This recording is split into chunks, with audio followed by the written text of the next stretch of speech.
Saseni, karibu kwenye video yetu ya leo. Leo tutaangazia jinsi ya kuandika programu yetu ya kwanza na kuexecute hiyo program, yani tutabuild na to run hiyo program yetu. Last video tulidownload na tukainstall CodeBlocks kwenye mashini yetu.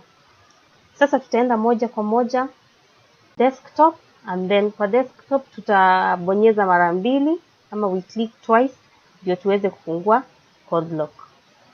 Hii page ya kwanza kuna mahali pameandikwa create new project. Ukibonyeza tu hapo itafungua ile template ya create project ya kwanza. Ama kuna njia nyingine ya kufungua hiyo template, utaenda kwa file, new, then you go to project.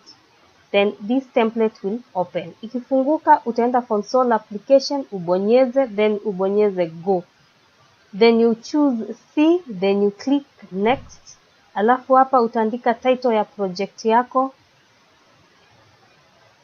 Hello World. Unaweza andika any title that you want.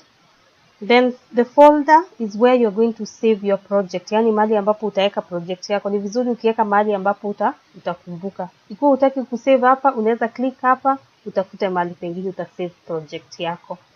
Then you click next. Alafu mwishowe usichange chochote hapa, ubonyeze finish. Sasa on your left hand side kuna ile management template. Ukikataa kuiona uende kwa view, alafu uklik manager ndio hii template ifunguke.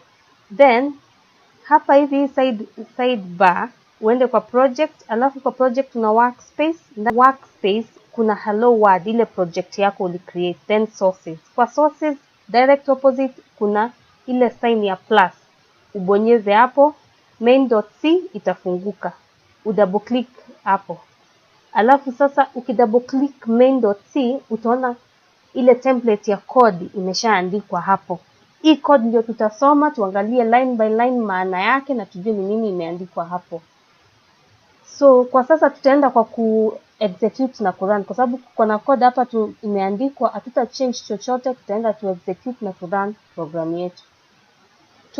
To build the program, unaweza enda hapa kwa hii icon, you click build, alafu click hii ingine run. Ama unaweza enda kwa title bar, uende kwa build, ubonyeze build, and then you click build again inside the drop down menu. Hii program imerun, ni aina error, zero errors, kumaanisha imebuild vizuri. Kisha tuende tena kwa build, we click run. Sasa imerun successfully. Imeleta ile window ya kurun, imeandikwa hello world, hapa imeandikwa process returns 0, kumaanisha imerun successfully.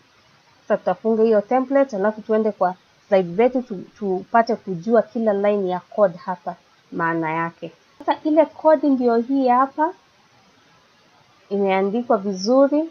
Line ya kwanza hashtag include inaitwa preprocessor, then we have the header file inside the preprocessor, we have the main function in main brackets, then we have return type int, hiyo ni return type. Then curly braces ya kufungua, kuna curly brace ya kufungua na kufunga. Ndani ya curly brace inatengeneza the body of the program. Sasa hii hapa ndio the body of the function. Hii main function iko na body yake, inatengenezwa na hizi curly braces. Ndani yake kuna statements mbili. Sasa tutaangalia tena moja kwa moja, tuangalie kila kitu hapa, tujue maana yake. So kitu ya kwanza ni preprocessor hashtag include. Lazima iwe mwanzo wa kila program. Kwa hivyo katika kila program mwanzo kunaanza na preprocessor. Preprocessor can be more than one, yani zinaweza kuwa mbili ama tatu ama tu moja, lakini zinaweza kuwa mingi. Alafu kazi yake ni to initialize the environment of the program, yani kuanzisha ile mazingira ya program ndio ianze kufanya kazi. Sasa hiyo ndio kazi yake, inaanzisha hiyo environment. Then preprocessor inakuja pamoja na header file, yani kuna preprocessor ndani ya hizi brackets, kuna header file hapa stdio.h ndio inaitwa header file. Ina stand for standard input output.h. Tutaongea mengi kuhusu hii so usijali, lakini ni muhimu kujua kama header files zinakuanga zimeshatengenezwa. They are already made functions. Ni functions ambazo zimeshatengenezwa na computer ama hiyo C compiler. Kazi yetu ni kuzitumia. So tutaongea juu ya hizi header file baadaye tukiongea juu ya function. Then kuna main function. Katika every program lazima kukue na main function. Na main function inakuanga moja. Kazi yake ni that is where the execution of the program starts and ends. Yani kurun program huanza na kuishia hapa. Ndani yake kuna int, hapa ikianza, hapa kuna int, int. Int stands for integer. Maana yake ni it returns value, yani inarudisha value kwa program. Lakini hapa kurudisha value ina depend na kazi ya ile program, ile the performance, the task that we want the program to perform. Then we have the curly braces. The curly braces, we say that they create the body of the function. Kuna function yetu inaitwa main function. Then after main function kuna curly braces. Hiyo curly braces inatengeneza hiyo body ya hiyo function. Alafu katika ndani yake kuna statement zimeandikwa hapo. Mwisho wa statement kuna semicolon. Semicolon ni kama kwa sentence ukimaliza kuandika sentence mwisho unaweka full stop kuonesha kwamba hiyo sentence imeisha. So ukiandika statement kuonesha kama hiyo ni mwisho wa statement unaweka semicolon. Inaitwa statement terminator. Kuonesha kwamba ile statement imeisha.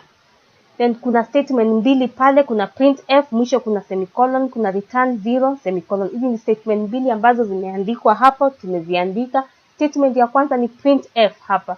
Printf inatumika ku print something on the screen ama kuileta ile ujumbe yenye tunataka kuiweka, kuidisplay kwa screen. That console output screen. Hiyo ndio kazi yake. Alafu return 0 tumeona kama kwa int the main function kuna int mbele yake.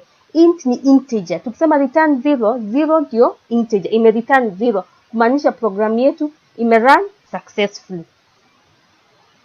Sasa tutaenda tuangalie venye tumeweza kufungua hiyo code block. Tumeenda kwa desktop, tuka double click, alafu ile page ya kwanza ikafunguka. Unaweza enda kwa new project. Kwa hiyo icon ukifungua utaona ile project setup imefunguka, ama unaweza enda kwa file, new project, alafu ubonyeze you choose console application, then you click go. Then console application window ikifunguka utachagua C, then ubonyeze next. Alafu pale utaweka title ya project yako kama yenye tumeweka hello world, then tumesave kwa folder, then tuka click next, alafu mwishowe tuka click finish. Sasa pale katika left hand side tumeona the template. Ile template inaitwa management. Kwa management tumeenda kwa project. Ndani ya hiyo project tumeenda kuna ile workspace iko hapo. Hiyo workspace, after workspace kuna ile project, jina yetu ya project imeandikwa pale. Then tukabonyeza, una click ile plus sign iko opposite sources. Then kuna main.c itafunguka. Ubonyeze mara mbili, you double click on main.c. Sasa ukidouble click hii program ikatokezea. Hiyo ndio default program inatokezeanga ukifungua C program kwa CodeBlock ya kwanza. Sasa tunaweza make changes kwa hii program, lakini tumesoma juu ya hiyo program. To execute the C program ama kubuild na kurun, tumeanza na kubuild program. Kubuild ni kuangalia zile errors, kama kuna any errors ziko katika program yetu, hiyo ndio inaitwa kubuild. Kubuild program yetu, kubuild ni ile process pia ya kubadilisha ile program yetu ikuwe executable, ikuwe ready for running. Sasa kuangalia kama iko na any errors ndio ikuwe ready for running. Hiyo process ya kuichange ndio inaitwa building. So tunaenda kwa title bar, tuka click build, then drop down menu ikatokea, then tuka click build again. Ndio ikaweza kubuild. Then tena tuka run program. Running program is the same as program is executing. Yani most of the time people hawasemi program is executing, wanasema program is running, but it's the same thing. So ni muhimu ukiona imeandikwa executing ujue executing is running. So tumeenda kwa title bar tena tuka click build, alafu kwa drop down menu tuka click run, ndio ikaanza kurun program. After hapo ndio tukaweza kuview ile window yenye program imerun, imeandikwa hello world, kwa hivyo program yetu imerun successfully. Hii window itaweza take some time depending na machine yako, the speed of that computer that you have. Asanteni sana kwa kuwatch video yangu, mkumbuke kulike na kusubscribe.